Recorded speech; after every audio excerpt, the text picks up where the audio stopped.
নবীজির শরীর থেকে রক্তের ফোঁটাগুলো জমিনের মধ্যে পড়ে, কিন্তু আমার মায়ার নবী রক্তের ফোঁটাগুলো জমিনের মধ্যে পড়তে দেন না।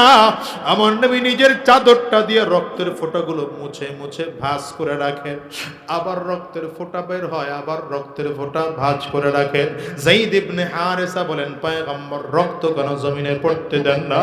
নবী আমার বলেন, যায়েদ রে, আমি নবীর রক্ত বড় পবিত্র রক্ত, আমি নবীর রক্ত ওরা না বুঝে তায়েফের জমিনে জড়িয়েছে, আমি নবীর বড় ভয় হয় এই রক্ত যদি জমিনের মধ্যে পড়ে আল্লাহ তাআলা হয়তো রাগ করে ফেলবেন, তায়েফের জমিনে কোনোদিন ফসল দিবেন না। আমি নবী এই জন্য রক্ত জমিনে পড়তে দেই না। ওরে কলিজার টুকরা যুবক,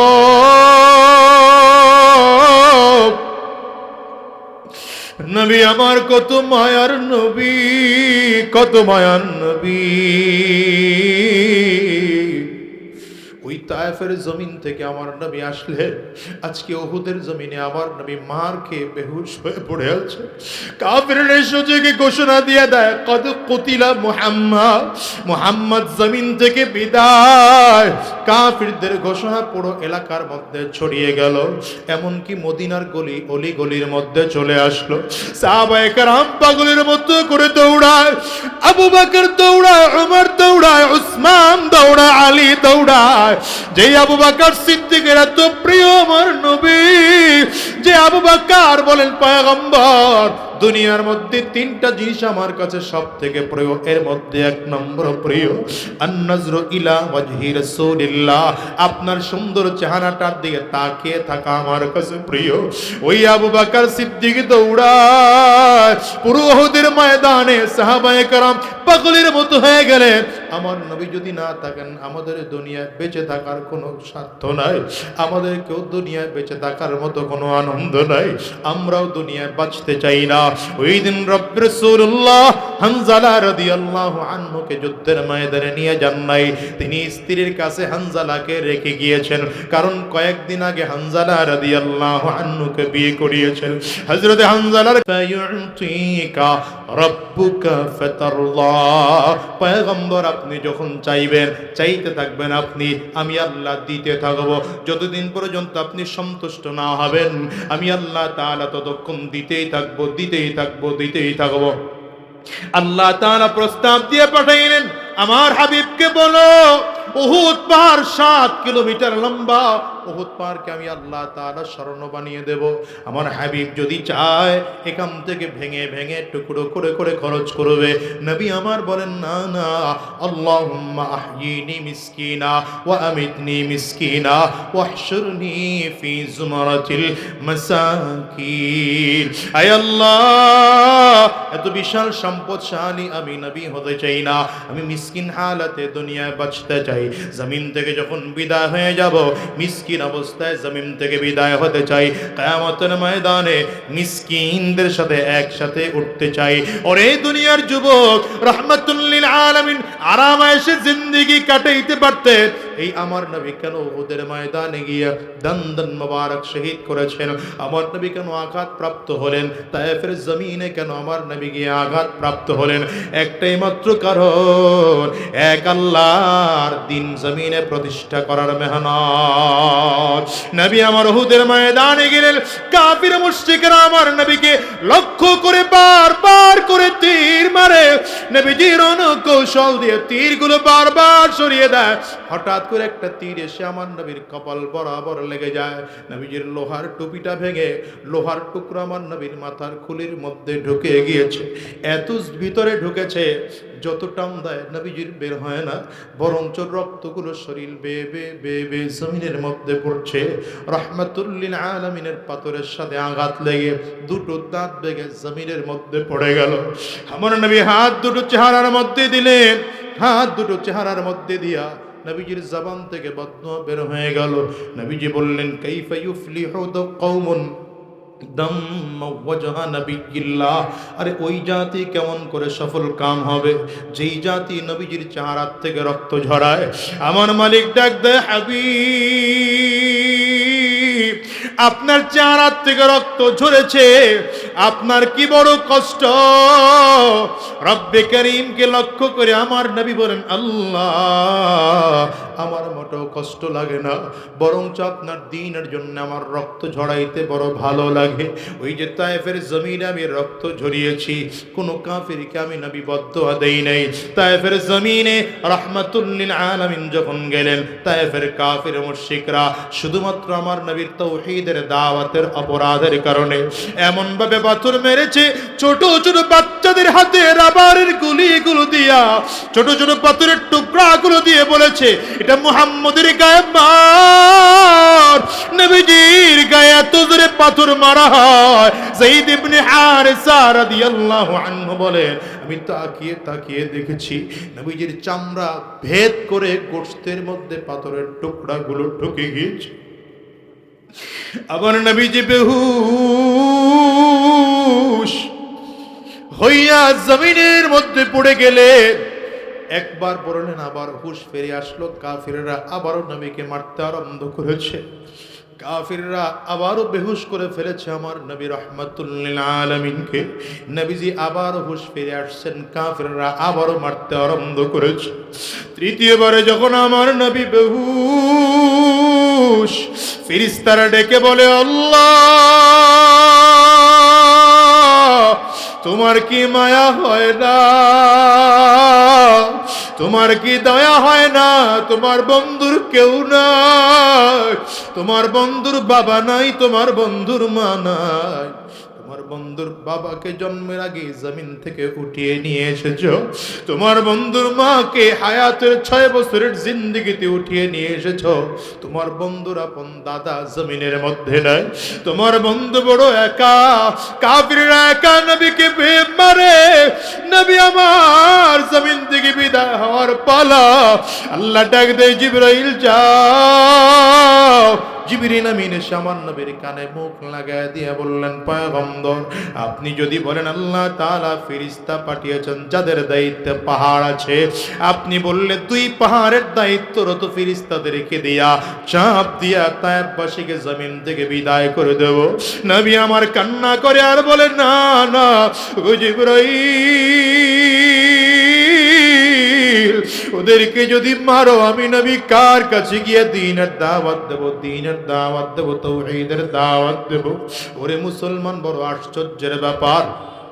যায়েদ ইবনে হারেসা রাদিয়াল্লাহু আনহু বলেন, আমার নবীর দিকে খেয়াল করে করে দেখেছি, আমি যখন ওই পাথরের টুকরাগুলো আঙ্গুলের নখ দিয়ে একটা একটা করে বের করে আনি, নবীজির শরীর থেকে রক্তের ফোঁটাগুলো জমিনের মধ্যে পড়ে, কিন্তু আমার মায়ার নবী রক্তের ফোঁটাগুলো জমিনের মধ্যে পড়তে দেন না।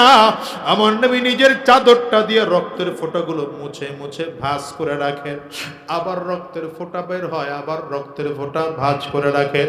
যায়েদ ইবনে হারেসা বলেন, পয়গম্বর রক্ত কেন জমিনে পড়তে দেন না?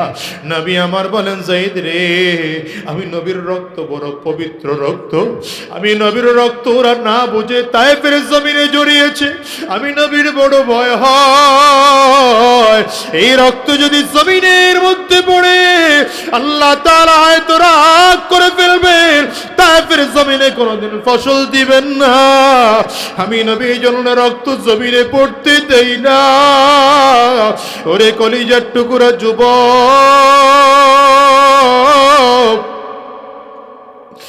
নবী আমার কত মায়ার নবী, কত মায়ার নবী। ওই তায়েফের জমিন থেকে আমার নবী আসলেন, আজকে উহুদের জমিনে আমার নবী মার খেয়ে বেহুশ হয়ে পড়ে আছে। কাফিররা সোজেকে ঘোষণা দিয়ে দেয়, কদ কুতিলা মুহাম্মদ, মুহাম্মদ জমিন থেকে বিদায়। কাফিরদের ঘোষণা পুরো এলাকার মধ্যে ছড়িয়ে গেল, এমনকি মদিনার গলি অলি গলির মধ্যে চলে আসলো। সাহাবায়ে কেরাম পাগলের মতো করে দৌড়ায়, আবু বকর দৌড়ায়, ওমর দৌড়ায়, উসমান দৌড়ায়, আলী দৌড়ায়। যে আবু বকর সিদ্দিকের এত প্রিয় আমার নবী, যে আবু বকর বলেন, পয়গম্বর দুনিয়ার মধ্যে তিনটা জিনিস আমার কাছে সব থেকে প্রিয়, এর মধ্যে এক নম্বর প্রিয় আন-নাজরু ইলা ওয়াজহি রাসূলিল্লাহ, আপনার সুন্দর চেহারাটার দিকে তাকিয়ে থাকা আমার কাছে প্রিয়। ওই আবু বকর সিদ্দিক দৌড়ায় পুরো উহুদের ময়দানে, সাহাবায়ে কেরাম পাগলের মতো হয়ে গেলেন। আমার নবী যদি না থাকেন আমাদের দুনিয়ায় বেঁচে থাকার কোনো স্বার্থ নাই, আমাদের কেউ দুনিয়ায় বেঁচে থাকার মতো কোনো আনন্দ নাই, আমরাও দুনিয়ায় বাঁচতে চাই না। ওই দিন রব্বুর রাসূলুল্লাহ হানজালা রাদিয়াল্লাহু আনহুকে যুদ্ধের ময়দানে নিয়ে যান নাই, তিনি স্ত্রীর কাছে হানজালাকে রেখে গিয়েছেন, কারণ কয়েকদিন আগে হানজালা রাদিয়াল্লাহু আনহুকে বিয়ে করিয়েছেন। হযরত হানজালার কানের মধ্যে আওয়াজ চলে গেল, কে যেন রাস্তা দিয়ে বলে যায়, নবী আমার নাই, উহুদের ময়দানে আমার নবী শহীদ।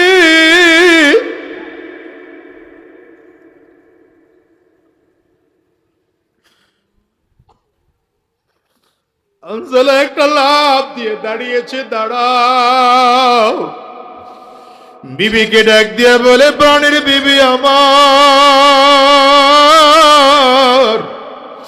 কাপড়টা তাড়াতাড়ি করে আমার দাও।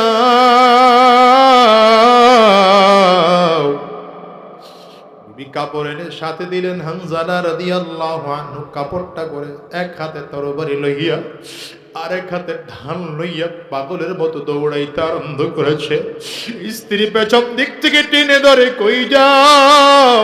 হানজালা রাদিয়াল্লাহু আনহু বলেন, সময় নাই, শুনেছি রাহমাতুল লিল আলামিন, রহমতের নবী আমার জমিন থেকে বিদায়, আমি দুনিয়ায় থাকতে চাই না, যেই জমিনে আমার নবী নাই সেই জমিনে আমি হানজালারও বেঁচে থাকার মতো কোনো স্বাদ নাই, আমারে ছেড়ে দাও, আমারে ছেড়ে দাও। হানজালা রাদিয়াল্লাহু আনহুর বিবি বলেন, তুমি নাপাক অবস্থায় আছো, একটু পানি এনে দে, গোসল করে তারপরে যাও। হানজালা রাদিয়াল্লাহু আনহু বিবির হাতটা সরায় দিয়ে কয়, আমারে ছাড়ো, যেই জমিনে নবী নাই সেই জমিনে গোসল করে সময় নষ্ট করার মতো সময় নাই। আমার নবী যদি না থাকে আমিও জমিনে থাকতে চাই না, জমিনে থাকতে চাই না, আমার ছেড়ে দাও, আমিও যুদ্ধের ময়দানে যাব, রহমাতুল লিল আলামিনের সাথে আমিও শহীদ হইয়া আল্লাহর জান্নাতে চলে যাব। ও মুসলমান, লম্বা কথা, নবীজি রহমাতুল লিল আলামিন যুদ্ধ শেষ হয়ে গেল। আমার নবী সাহাবায়ে কেরামদেরকে বললেন, শুহাদায়ে উহুদের লাশগুলো একত্রিত করো। সব উহুদের যেই 70 জন সাহাবী শহীদ হয়েছেন, এদের মধ্যে 69টা লাশ একত্রিত করা হলো। আমার নবী ডেকে বললেন, আরো একজন সাহাবী আছে, আমি নবী গতকাল স্বপ্ন দেখেছি 70টা উট কুরবানি করতেছি, এর দ্বারা মনে হয় আজকে 70 জন সাহাবী শহীদ হয়ে যাবে। আমার আরো একজন সাহাবী শহীদ আছে, খুঁজে বের করো আমার সাহাবীটা কোথায়। সাহাবায়ে কেরাম যখন খুঁজতেছেন কোথাও পায় না, হঠাৎ করেই দেখে ময়দানের একটা কিনারায় একজন মহিলা চেহারা ঢেকে নবীজির দরবারে এসে হাজির। চেহারার মধ্যে লাল কাপড় উড়াইয়া ডেকে বলেন, নবী আমার, আপনি তো সব সাহাবীকে গোসল ছাড়া দাফন দিবেন, আমার স্বামীকে আপনি গোসল ছাড়া দাফন দিবেন না। নবী আমার বললেন, কে মা তুমি? তোমাকে চিনলাম না, পরিচয় দাও। মহিলা ডেকে বলেন, নবী আমার, আপনি আমারে চিনবেন না, ওই যে গতকালকে আপনি আমাকে বিয়ে করিয়ে দিয়েছিলেন, আমি আপনার সাহাবী হানজালার বিবি। আমার হানজালা আপনার মুহাব্বতে বাড়ি ছেড়ে উহুদের ময়দানে এসে হাজির। নবী আমার বললেন, হানজালার লাশ কোথায় খুঁজে বের করো। জিবরিল আমিন এসে বললেন, পয়গম্বর, হানজালাকে খুঁজতে হবে না, আসমানের দিকে তাকিয়ে দেখেন আল্লাহ তাআলা জান্নাতি পানি দিয়া জান্নাতের ফেরেশতাদের মাধ্যমে গোসল করাইয়া জমিনের মধ্যে পাঠিয়ে দিয়েছে। ওরে কলেজের টুকরা যুবক, মরণ তো তোমাকেও লাগবে, মরণ তো আমাকেও লাগবে। কখন মরবো জানি না, কখন হায়াত শেষ হয়ে যাবে জানি না। আজকের এই মাহফিলটাও তোমার আমার জীবনের শেষ মাহফিল হতে পারে। আজকের এই মোনাজাত তোমার আমার জীবনের শেষ মোনাজাত হতে পারে। আরে রাস্তায় যখন চলি মনের মধ্যে বড় ভয়, কখন জানি মালিক আদেশ করে ফেলেন আজরাইল কোন দিন জানি এসে সামনে দাঁড়িয়ে যায় বলা যায় না। কত মানুষ অ্যাক্সিডেন্ট করে মারা যায়, কত মানুষ ট্রাকের নিচে চাপা পড়ে মারা যায়, কত মানুষ লঞ্চের মধ্যে ডুবে মারা যায়। তোমার আমার মরণটা কেমন যেন হয় জানি না, তবে কপালওয়ালা কত মানুষের মরণ কাবার চত্বরে হয়। ওই আফগানিস্তানের যুদ্ধের মধ্যে কত মানুষের মরণ হয়েছে, মুসলমানদের পক্ষে কত মানুষ শহীদ হয়েছে। হ্যাঁ রে মুসলমান, হিসাব করে দেখো ফিলিস্তিনে কত মুসলমান ইসলামের জন্য জীবন দিয়েছে। আরে এদের মরণ কত ভালো। কত মানুষের মরণ নামাজের সাজদা অবস্থায় হয়, কত মানুষের মরণ কোরআনুল কারীম তিলাওয়াত করা অবস্থায় হয়, কত মানুষের মরণ মাহফিলের প্যান্ডেলের মধ্যে হয়, আবার কত কপাল পোড়া মানুষের মরণ জিনা করা অবস্থায় হয়, মদের আড্ডার মধ্যে হয়, জিনার আড্ডার মধ্যে হয়। যুবকরে তোমার আমার মরণটাও যে কোনো সময় হতে পারে কি পারে না, চিল্লাইয়া আওয়াজ করে বলো। হিসাব করে দেখো আজরাইল পেছনে ঘুর করে ঘুরে কোন দিন জানি মালিকের আদেশ হয়ে যায়, আর কোন দিন জানি আজকের রাতটা জীবনের শেষ রাত হয়ে যায়। এই যুবক রে মাহফিলের মধ্যে বসেছ, কার জানি জীবনের শেষ রাত আজকের মাহফিল হয়। আজকের এই মোনাজাতটা কার জানি জীবনের শেষ মোনাজাত হয়ে যায়। আজকের এই মাহফিলটা যেন কার শেষ মাহফিল হয়ে যায়। আজকের এই মাহফিলটাকে জীবনের শেষ মাহফিল মনে করে আল্লাহর কাছে ওয়াদা করে বের হও, আর হারাম রাস্তায় চলবো না, শয়তানি রাস্তায় চলবো না, হারাম রাস্তায় কদম বাড়াবো না, সুদের রাস্তায় কদম বাড়াবো না, ঘুষের রাস্তায় কদম বাড়াবো না। আয় আল্লাহ, যতদিন এই জমিনের মধ্যে বেঁচে থাকবো তোমার গোলামি করে করে চলবো, এক আল্লাহকে রব বলে স্বীকার করে চলবো, আল্লাহর হুকুম জমিনে বাস্তবায়ন করার জন্য মেহনত ফিকির করব। তো ইয়ার কারা কারা দুইটা হাত উঁচা করে আমার আল্লাহরে দেখা, আওয়াজ দিয়ে চিৎকার করে জোরে ডাক দাও আল্লাহ। জবান খুলে ডেকে বলো আল্লাহ। চোখে যদি পানি না আসে কান্নার বান ধরে ডাক দাও আল্লাহ।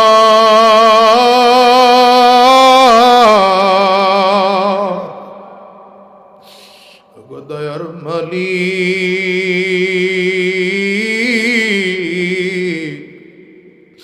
যতজন গোলাম আমরা দুইটা হাত উঁচু করলাম, ওয়াদা করলাম আর হারাম রাস্তায় কদম বাড়াবো না, শয়তানি রাস্তায় আর কদম বাড়াবো না। আল্লাহ তোমার গোলামি করে করে জমিনের মধ্যে চলবো, কোরআন ও সুন্নাহ অনুযায়ী নিজের জীবন সাজাবো। আল্লাহ তুমি কবুল করে না। জবান খুলে বলো আমিন, আওয়াজ দিয়া চিল্লা বলো আল্লাহুম্মা আমিন। হাতগুলো নামা। আমার ভাইয়েরা, রাত অনেক গভীর হয়ে গেছে, আপনাদেরও কষ্ট হচ্ছে। আমি যে কথা বুঝাতে চেয়েছিলাম